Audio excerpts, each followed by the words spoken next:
یعنی شرعی عذر کچھ نہیں ہے نماز جماعت سے چھوڑنے کے لیے، پھر بھی کوئی چھوڑ رہا ہے تو لا صلاۃ لہ کے الفاظ آتے ہیں. ذرا ڈریے، گھبرائیے اور اپنے ایمان کی حفاظت کی فکر کیجئے. نماز کوئی معمولی چیز نہیں ہے. جب آپ صلی اللہ علیہ وسلم فجر کے لیے نکلتے تو کہتے اللہم اجعل فی قلبی نورا. اب اس کے اندر دیکھیے حافظ ابن حجر اسقلانی رحمۃ اللہ علیہ اس کی حدیث کی تشریح میں فرماتے ہیں 13 بلکہ 17 اپنے اعضائے بدن کے اندر اللہ کی طرف سے نور عطا ہو، اس کی دعائیں ہم کو سکھائی گئی ہیں. تو اس سے آپ سمجھ جائیے سورہ تحریم میں، سورۃ الحدید میں نور کی اہمیت کو اللہ رب العالمین نے بیان کیا ہے. اور یہ نور کس کو ملے گا؟ نماز پڑھنے والوں کو ملے گا. بشر المشائین فی الظلم بالنور التام یوم القیامہ، جو رات کی تاریکیوں میں مسجد کی طرف چل کر جاتے ہیں ان کو مکمل نور کی بشارت دیجئے جو قیامت کے دن ان کو ملے گا. اور جو دنیا میں نمازیں چھوڑتے ہیں کل قیامت کے دن منافقین میں شامل ہوں گے. اور منافقین کے بارے میں سورہ حدید میں کتنی بڑی دھمکی آئی ہے. مومنین کا نور دیکھ کے ان کے پیچھے چلنا چاہیں گے. دوسروں کا نیٹ ورک استعمال کرتے ہیں نا آج کل ہم لوگ، تو وہاں پر بھی سوچیں گے کہ وہاں ان کا نور ہمارا کچھ فائدہ دے گا. لیکن کیا ہوگا؟ کیا ہوگا؟ عین اس وقت جب وہ شاید اپنے دل میں خوشی محسوس کرے گا کہ اس کے نور سے میں بھی فائدہ اٹھا کر آگے جو گھڑی ہے، مرحلہ ہے سخت اندھیری میں بھی پار کر جاؤں گا. لیکن وہاں قریب آتے ہی اس کے اور اس مومن کے بیچ میں آڑ کر دیا جائے گا. پھر کیا ہوگا؟ باطنہ رحمہ وظاہرہ من قبلہ العذاب. جس کو نور تھا دنیا میں نیک اعمال کی وجہ سے وہ تو اللہ کی رحمتوں میں چلا گیا، لیکن یہ دنیا کے اندر کوئی کوشش نہیں کی اللہ کے نور کو پانے کی، تو وہاں بھی اس کو نہیں ملے گا اور اس کو عذاب ہی عذاب ہوگا. اللہ ہمیں ایسے نفاق سے، ایسے عذاب سے، نمازوں میں اس طرح پیچھے ہونے سے بچا کے رکھے. اللہم اجعل فی قلبی نورا وفی لسانی نورا وفی سمعی نورا وفی بصری نورا واجعل من خلفی نورا ومن امامی نورا واجعل من فوقی نورا واجعل من تحتی نورا اللہم اعظم لی نورا. اس کے اندر یہاں پر 9 چیزوں کا ذکر ہے، لیکن دوسری اور حدیث میں وفی لحمی وفی عظامی اور بھی الفاظ آئے ہوئے ہیں. نمبر 4 آپ صلی اللہ علیہ وسلم نے فرمایا کہ جب آدمی اپنے گھر میں داخل ہو تو یہ دعا پڑھے اللہم انی اسألک خیر المولج وخیر المخرج بسم اللہ ولجنا وبسم اللہ خرجنا وعلی اللہ ربنا توکلنا. بعض علماء نے اس کو ضعیف کہا، لیکن صاحب حسن المسلم نے شیخ بن باز رحمۃ اللہ علیہ اور دیگر تحقیق کے حوالے سے اس کو اپنے کتاب میں ذکر فرمایا ہے. اگر تھوڑی دیر کے لیے مان لیں کہ اگر یہ پوری دعا نہ بھی ہو تو صرف بسم اللہ کے بارے میں صحیح مسلم شریف کی حدیث ہے کہ جو شخص اپنے گھر میں بسم اللہ کہہ کر داخل ہو شیطان اس گھر میں داخل نہیں ہو سکتا. جو شخص بسم اللہ کہتے ہوئے کھانا کھائے، استغفر اللہ، بسم اللہ کہتے ہوئے کھانا کھائے تو وہ شخص اس کے کھانے میں شیطان حاضر نہیں ہوگا. پھر آپ صلی اللہ علیہ وسلم اپنے گھر والوں کو سلام کرتے ہوئے گھر میں داخل ہوتے. انس رضی اللہ عنہ کی حدیث ہے کہ جو شخص اپنے گھر میں داخل ہوتے ہوئے سلام کرتا ہے اللہ اس کے گھر میں خیر و برکتیں ڈالتا ہے. آئیے اب نبی کریم صلی اللہ علیہ وسلم کا طریقہ مسجد میں داخل ہونے اور نکلنے کے ذکر کے بارے میں. آج ہی ہمارے ایک بھائی کچھ خیر و برکت کی دعا یعنی تو کچھ سورہ پڑھنے کے بارے میں سوال کر رہے تھے، تو ذرا اس دعا پر بھی اور یہاں پر بھی ایک پوائنٹ غور کریں. اس بیچ میں ایک پوائنٹ بتاؤں گا آپ کو.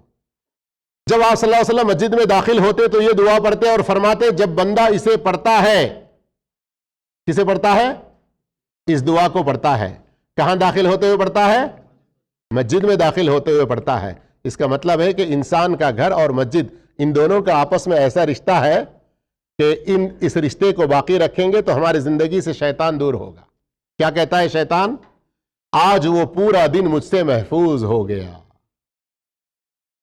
آپ مسجد میں داخل ہوتے ہوئے پڑھ رہے ہیں، ابھی تو اوپر گھر کے داخلے کا سن لیے ہیں نا مسلم شریف کے حوالے سے.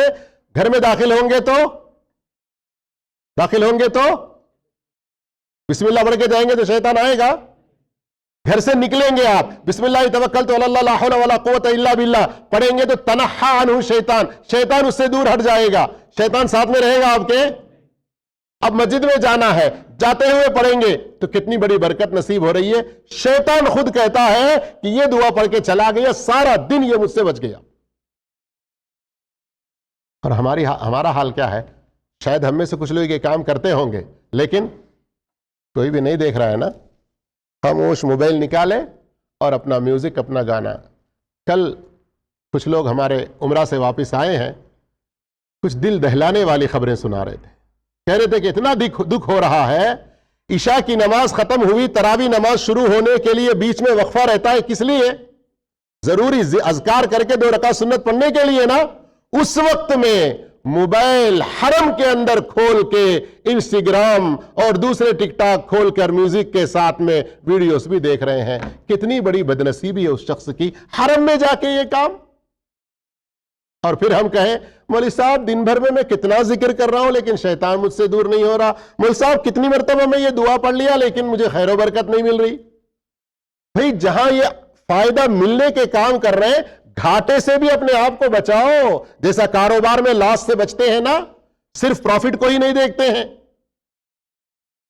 آپ کسی بالٹی میں ڈبے پانی ڈالتے رہے اس کو چھید رہے تو کچھ فائدہ ہے؟ جس ڈول سے آپ پانی نکالیں کنویں سے, اس ڈول کو سوراخ ہو تو آپ کم سے کم وضو تو بنا سکتے ہیں. پانی نہیں آئے گا نا باہر. سمجھ میں آ رہا ہے ان مثالوں سے کچھ؟ اللہ تعالی ہم سب کو نیک توفیق عطا فرمائے. مسجد میں داخل ہوتے ہوئے دعا پڑھیں گے تو شیطان خود کہتا ہے کہ آج وہ پورا دن مجھ سے محفوظ ہو گیا. اعوذ باللہ العظیم وبوجہہ الکریم وسلطانہ القدیم من الشیطان الرجیم. نمبر 2, آپ صلی اللہ علیہ وسلم نے فرمایا جب تم میں سے کوئی مسجد میں داخل ہونا چاہے تو نبی کریم صلی اللہ علیہ وسلم پر درود و سلام پڑھے. کم سے کم بسم اللہ والصلاۃ والسلام علی رسول اللہ. پھر اس کے بعد کہے اللہم افتح لی ابواب رحمتک. اور جب مسجد سے نکلے تو کہے اللہم انی اسألک من فضلک. میرے بھائیو وقت ساتھ نہیں دیتا ورنہ دیکھنے کو اتنی چھوٹی سی دعا اللہم افتح لی ابواب رحمتک, 4 الفاظ ہیں اس کے اندر بس. اللہم انی اسألک من فضلک 3 الفاظ ہیں اس کے اندر میں. معانی کے سمندر اس کے اندر ہے. اگر ہم اس کو سمجھ سکے تو شاید ہمارے لیے بہت بڑا فائدہ ہو جائے. آئیے نبی کریم صلی اللہ علیہ وسلم کا طریقہ نیا چاند دیکھتے وقت دعا کے بارے میں. آپ صلی اللہ علیہ وسلم جب نیا چاند دیکھتے تو فرماتے اللہم اہلہ علینا بالامن والایمان والسلامت والاسلام ربی وربک اللہ. حدیث میں آتا ہے کہ نیا چاند دیکھتے تو پڑھتے. کیا مطلب اس کا؟ صرف رمضان کا نہیں, سال کے 12 مہینے میں. اس سے ایک اور نقطہ یہ بھی معلوم ہو رہا ہے کہ مسلمانوں کو کوشش کرنا چاہیے چاند کے دیکھنے کا اہتمام کرنا چاہیے.